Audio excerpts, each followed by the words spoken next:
আসসালামু আলাইকুম, সবাইকে স্বাগতম বিডি 124 ইউটিউব চ্যানেলে। সোনালী ব্যাংক পিএলসি সম্মানিত গ্রাহকগণ, আপনাদের সমস্যা ও সমাধান নিয়ে আজকে নতুন একটা ভিডিও তৈরি করছি। আমি চেষ্টা করছি প্রতিনিয়ত যে আপনাদের ব্যাংকের সার্ভিসটা যেন স্মুথ ওয়েতে আপনি পেয়ে থাকেন।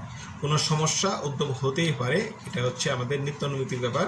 একটা কাজ করতে গেলে অনেক সময় সমাধান হয়, নেটওয়ার্ক সমস্যা হতে পারে। আপনি অফিসে যাচ্ছেন, গিয়ে দিলে নেটওয়ার্ক নাই, সেটাও একটা সমস্যা। আপনি মোবাইলের মাধ্যমে ওয়ালেট রেজিস্টার করবেন, দেখবেন আপনার মোবাইলে কোনো কারণে নেটওয়ার্ক নাই, সেটাও একটা সমস্যা।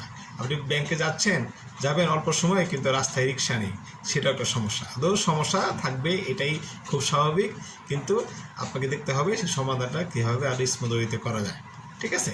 তো আমরা যেটা করব সেটা হচ্ছে, আমরা ব্যাংকের সার্ভিস নিয়ে যে ভিডিও সিরিজটি চালু করেছি, সেটা হচ্ছে ব্যাংকে যে সমস্যাগুলি হয়ে থাকে সাধারণত কাজ করতে গেলে, সেই সমাধানটা কীভাবে নিজে করতে পারেন বা সর্বনিম্ন সময় করতে পারেন, সেটা আমি দেখানোর চেষ্টা করি সবসময়। তো আপনারা এই চ্যানেলটি ফলো করতে পারেন। যারা এই চ্যানেলে নতুন তারা কিন্তু লাইক দিতে পারেন, আপনাদের প্রশ্ন যেটা সেটা আপনি প্রশ্ন করতে পারেন, এবং পরবর্তী ভিডিওগুলি নিয়মিত পাওয়ার জন্য সাবস্ক্রাইব বাটনটি আপনি ক্লিক করতে পারেন। অবশ্যই বেল আইকনটি ক্লিক করে রাখবেন, যেন আপনার ভিডিওটি আমি আপলোড করার সাথে সাথে আপনার ওখানে নোটিফিকেশন চলে যায়। কী বিষয়ে আপনার ভিডিও দরকার, সেটাও যদি আমার কমেন্ট বক্সে আপনার পরামর্শ হিসেবে দেন, সেটাও কিন্তু আমি গ্রহণ করার চেষ্টা করব এবং সেই বিষয়ে ভিডিও বানানোর চেষ্টা করব।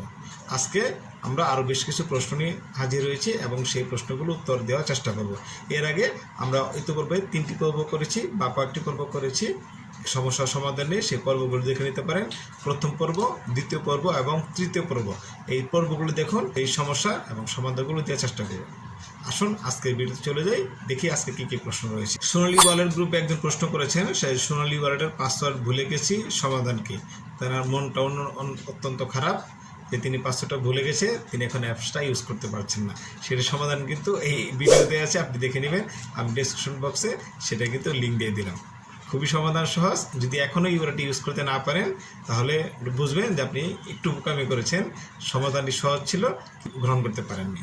দ্বিতীয় প্রশ্ন হচ্ছে, আমি কালকে আমার ব্যাংক অ্যাকাউন্ট থেকে 3000 টাকা অ্যাড মানি করেছি, অ্যাকাউন্ট থেকে টাকা কেটে নিয়েছি, কিন্তু আমার নগদ অ্যাকাউন্টে টাকা অ্যাড হয়নি। এটা একটা কমন সমস্যা। যখন বিকাশের সঙ্গে সোনালী ব্যাংকের প্রথম চুক্তি হয়, তখন এই সমস্যাটি নিয়মিত হতো এবং সেটার সমস্যাটা কিন্তু এখন ধীরে ধীরে অনেক কমে গেছে। এখন খুব কম ক্ষেত্রেই বিকাশের সঙ্গে ব্যাংকের, আমাদের সোনালী ব্যাংকের এই টাকা ট্রান্সফারগত সমস্যাগুলো কম হয়ে থাকে।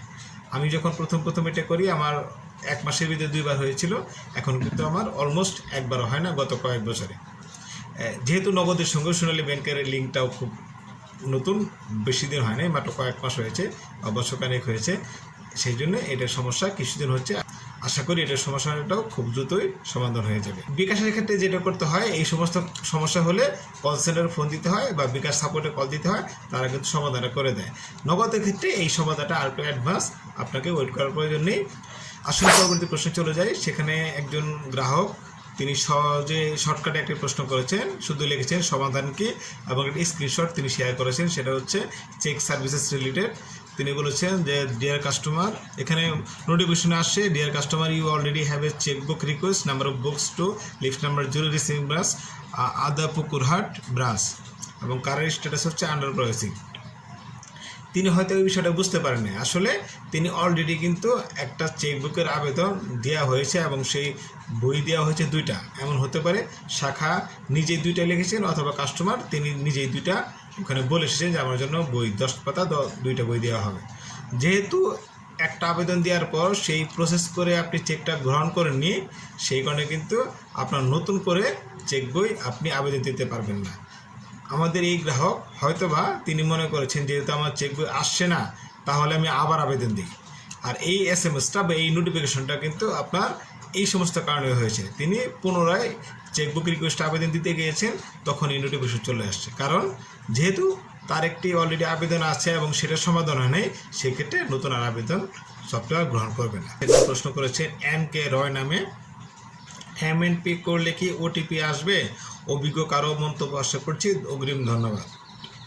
হ্যাঁ, এই সমস্যাটা হয় যখন MNPর মাধ্যমে একজন কাস্টমার তার এক অপারেটর থেকে অন্য অপারেটর চলে যায়, তখন কিন্তু একটা সমস্যা তৈরি হয় যে তার OTPটা কিন্তু আগের মতো আর স্মুথলি আসে না বা আসেই না। সেক্ষেত্রে কিন্তু সমস্যা হলেও হতে পারে। সেক্ষেত্রে কিছু প্রসেস কাজ করে নিতে হয়। আপনার কল সেন্টার অথবা সাপোর্ট একটা অপশন আছে, সেখানে গিয়ে আপনার ইমেল করলেও সমাধানটা হয়। আসুন দেখি একজন কাস্টমারই এর উত্তর দিয়েছেন। যেমন একজন প্রশ্ন উত্তর দিয়েছেন পরাগ ইমাম, তিনি বলছেন আমারটাই তো আসে। হতে পারে তার কোনো সমস্যা এমনিতেই আসে, অথবা তিনি সমাধান করেছেন। এখানে আকবর হোসেন নামে বলছেন জি SL কমার্সে ইমেল করে MNP আপডেট করলে সব চলে আসে। অর্থাৎ মানে একটা ইমেল রয়েছেন, সেই ইমেলে আপনি যদি SMS ইমেল করেন সমস্যা উল্লেখ করে, তখন কিন্তু রেসপেক্টিভ যে অফিসার রয়েছেন তিনি এটা সেটিংটা ঠিক করে দেন এবং আগের মতোই তিনি কিন্তু আবার OTP পাবেন। আপনারা যদি সমাধান এভাবে পেতে বা ইমেল করতে না পারেন, তাহলে কিন্তু সহজেই আমাদের কল সেন্টারে ফোন দিয়ে সেই সমাধানটি পেতে পারবেন। তারাও কিন্তু একটা গাইডলাইন দেবে কীভাবে এর সমাধান সহজে হতে পারে। আর তারপর যদি না পারেন, আপনি আমাদের সোনালী ব্যাংকের যে শাখায় অ্যাকাউন্ট রয়েছে সেই শাখায় যান, সেই শাখায় গেলেও কিন্তু তারা একটা ইমেল করে দিবে, সে কোনো সমাধান পাওয়া সম্ভব। আসুন পরের প্রশ্নে যাই, সেটা হচ্ছে আমার কার্ড। আব্দুর রাজ্জাক নামে একজন প্রশ্ন করেছেন আমি আমার কার্ড অ্যাক্টিভ করার জন্য মেল করেছিলাম, কিন্তু এখন অ্যাক্টিভ হয়নি, করণীয় কি? মূল কথা হচ্ছে অ্যাক্টিভ করার জন্য আপনাকে শাখায় কিন্তু যেতে হয়। যে রেসপেক্টিভ অফিসার রয়েছে তিনি কিন্তু এখন আর আগের মতো ইমেল করতে হয় না অ্যাক্টিভ করার জন্য, মানে স্পেশাল কেস ছাড়া। এখন যেটা সফটওয়্যার এন্ট্রি দিতে হয়। যদি এমন হয় আপনি কার্ড নিয়েছেন কিন্তু কোনো অ্যাক্টিভ হয়নি, তাহলে 2-3টা অপশন সমস্যা হতে পারে। আপনার হয় অথরাইজ হয় নাই, কারণ হচ্ছে আমাদের কোনো অফিসার যে এটা নিয়ে কাজ করে তিনি অ্যাক্টিভ রিকোয়েস্ট পাঠান নাই, সেটাও হতে পারে। আবার এমন যদি হয়ে থাকে তার হচ্ছে আপনার কোনো কারণে আপনার ডিঅ্যাক্টিভেট হয়েছে আপনার অ্যাকাউন্ট এবং সফটওয়্যারেও দেওয়া হয়েছে, কিন্তু আপনার কার্ড ডিভিশন থেকে অ্যাক্টিভ করে নাই, সেক্ষেত্রে রিঅ্যাক্টিভেশন মেল করতে হয়, সেটা হয়তো হয় নাই। আবার এমনও হতে পারে আপনার অ্যাক্টিভেশন হয়েছে, আপনি কাজ করতে পারছেন না, কারণ আপনার ATM যে পারমিশন রয়েছে অ্যাকাউন্টে সেটা দেওয়া নেই। বিভিন্ন কিন্তু সমস্যার কারণে এই সমস্যা হতে পারে। এই জন্য আপনি যেটা করেন, আপনার শাখা যোগাযোগ করে আপনি বলে দেন যে আমার কিন্তু এখনও কার্ডটি অ্যাক্টিভ হয়নি, তখন তারা অবশ্যই একটা স্টেপ নেবে কীভাবে অল্প সময়ের ভিতর আপনার কার্ডটি অ্যাক্টিভ করা যায়। তো আজকে এই কটা প্রশ্নের উত্তর দেওয়ার চেষ্টা করলাম। আশা করি এই প্রশ্নের সমাধানগুলি পেয়েও কিন্তু আপনার উপকার হবে, কারণ এই ধরনের সমস্যা কিন্তু অনেকেরই হয়। আর আপনার যখন হবে তখন কিন্তু আপনার কোনো টেনশন করার দরকার নেই, কারণ আপনি জানেন কীভাবে এটার সমাধানটি হতে পারে বা আপনার যে সমস্যাটি হয়েছে সেটার সমাধান কী হতে পারে। তাহলে কিন্তু ব্যাংকিং লাইফটা কিন্তু আপনার স্মুথ হবে, টেনশন ফ্রি হবে, আপনার টাকা বাঁচবে, সময় বাঁচবে এবং সব দিক থেকে আপনি ব্যাংকের লাইফটা এনজয় করবেন। আর একটা কথা বলে রাখি, সেটা হচ্ছে আপনার চেষ্টা করবেন সোনালী ওয়ালেটটা ইউজ করার মাধ্যমে আপনার ব্যাংক থেকে টাকা তোলার এবং বড় লাইনকে অ্যাভয়েড করে শর্টকাট সময়ের ভিতর। কারণ সোনালী ওয়ালেটের মাধ্যমে চেক ছাড়া টাকা তোলা যায়, এই চেক ছাড়া টাকা তুলে কিন্তু আপনার লাইন ধরতে হবে না। আপনার লাইন যত বড়ই হোক আপনি কিন্তু সহজেই আপনার টাকাটি সহজেই তুলতে পারবেন। আপনারা যদি এই সমস্ত ভিডিও দেখতে চান, তাহলে আমার এই চ্যানেলটা ফলো করুন। আপনি দেখেন এখানে সব কিছুই মোটামুটি সমাধান দেওয়া আছে। আশা করি আপনার ব্যাংকিং লাইফটা সহজ হবে। ভালো থাকবেন এবং পরবর্তী ভিডিও দেখার জন্য আমন্ত্রণ রইল। আসসালামু আলাইকুম।